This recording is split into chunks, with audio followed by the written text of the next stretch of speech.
Alright, welcome back to Katawa Shoujo. Last time, Hanako, she kinda had a nervous breakdown. Now we're talking Muto. So,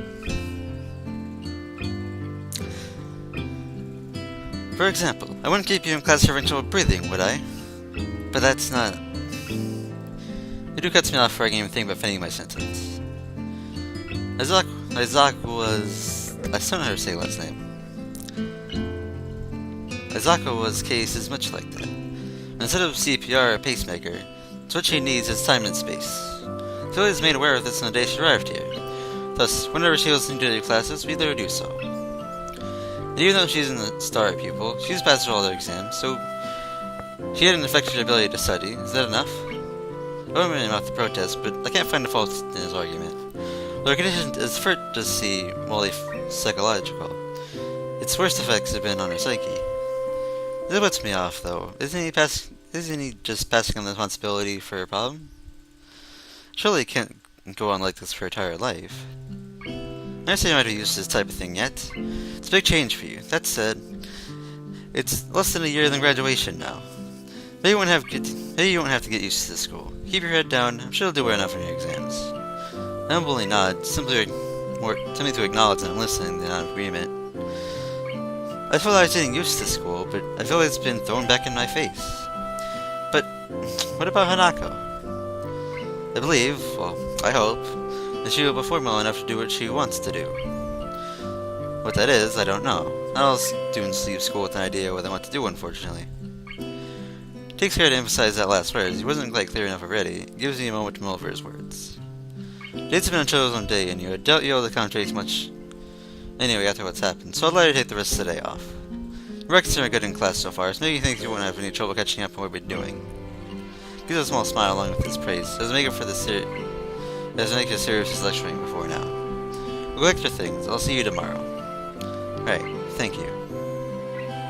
Buddha's roundabout speech has let my thoughts scattered. I'm still not any closer to working out where I can do to help Hanako, if anything, and my mind is all the more confused about what Muto said. I'm still bothered by the fact Hanako is at least by as much as Zune, her enemy by proxy as by myself, but I don't know whether there is just male bravado or genuine concern. Though I cannot hack his things in my things from class, I continue to try and sort out my feelings.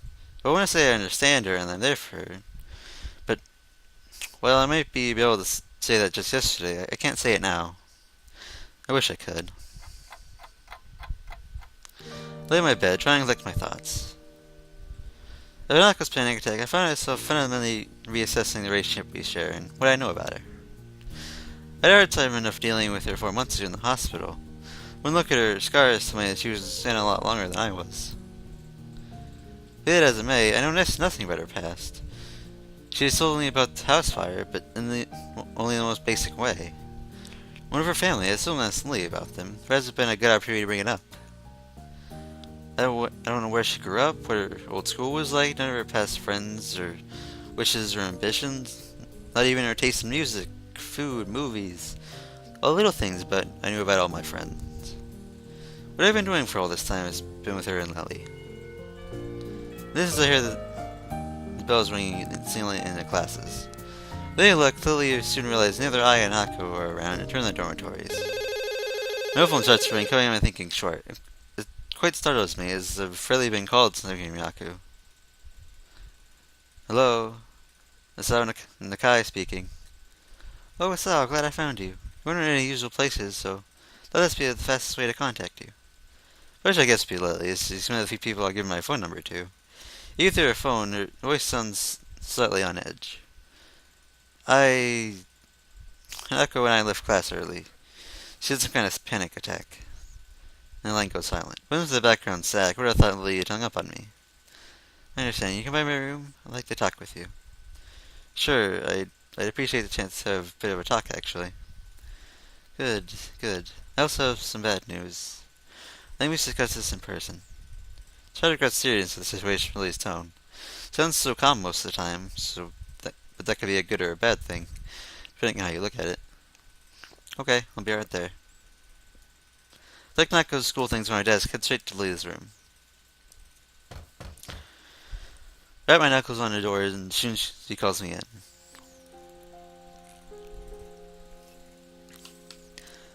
Lily sits at the table inside her room, looking a little worse for wear. I guess that's because of the bad news. Following her invitation, I sit across from her and lay Nako's things on the table.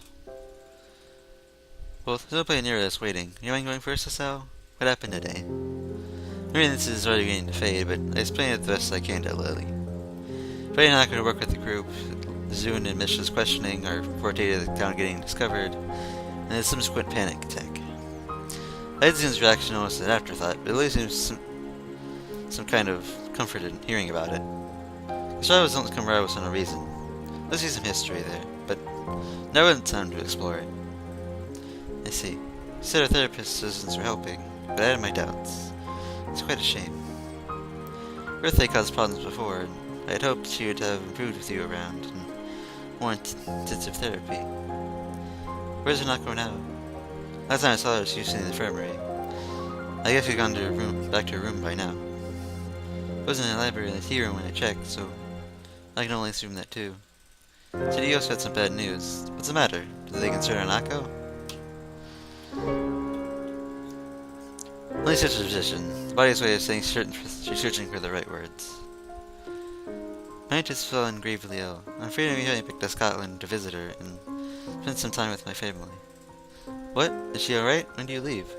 I'm not altogether sure of how exactly she's faring at the moment. Well, last I heard she was stable. I'll be leaving Saturday. That's the earliest flight I could get. Stable. That's the code for a need to stay in the hospital. I've been stable for long enough to know that. And I know that it doesn't necessarily mean someone is in good condition, but merely treading water. On the other side, stable is much better than critical condition. At least she's not on the brink of death. Stable. That's a relief. Yes, but that means I won't be here for Hanako's birthday. I want to tell you now so we can think something before we told Hanako, but at today's event, I'm not even sure there's going to be an issue if we don't cancel the party. I don't think that's such a good idea. Hanako already knows we were planning a party. To go back on that now seems like the wrong thing to do. Also, should we do something for going away, right? Maybe someone won't be coming back. If all goes well, I should be on the way a week. Though, possibly two. As one relief, at least. With that in mind, what do you suggest then? In the circumstances, I don't think karaoke is really appropriate. Not going away with the greater reasons, so having too much fun would feel wrong. What do you do for your wedding party last year? Last year, I literally couldn't get out of her room. She locked the door. All I do is leave food out for being fruit, so you're at least eating well. That's perhaps the most stress I've ever seen and heard Lily act. I feel sorry for her, given how defeated she must feel to be unable to help her closest friend. Perhaps you better just throw a party before you leave then. It does sound like it'd be the easiest option. Maybe you should at least tell Hanako both about your trip and her party. Everything's from class as well. That's a good point. Should we go and visit her now? I think that would be a good idea. Part of me is dying to see Hanako. Last time I saw her, she looked like death walking. These past few hours have turned me apart just thinking about that. Could I get up and file it in Lily's room? Hanako's room is next door in the same hallway. Knocking lightly gives us no response, so the door proves to be unlocked. Lily pauses for a moment as the handle unexpectedly moves under her hand before opening the door. Hanako's room was startlingly bare and monotone. There are no decorations on the white walls, and a plain dark blanket, only a few books, papers, and merely utilitarian items on the shelves. Even your bedsheets are monochrome. The entire room feels as subdued as Hanako's character.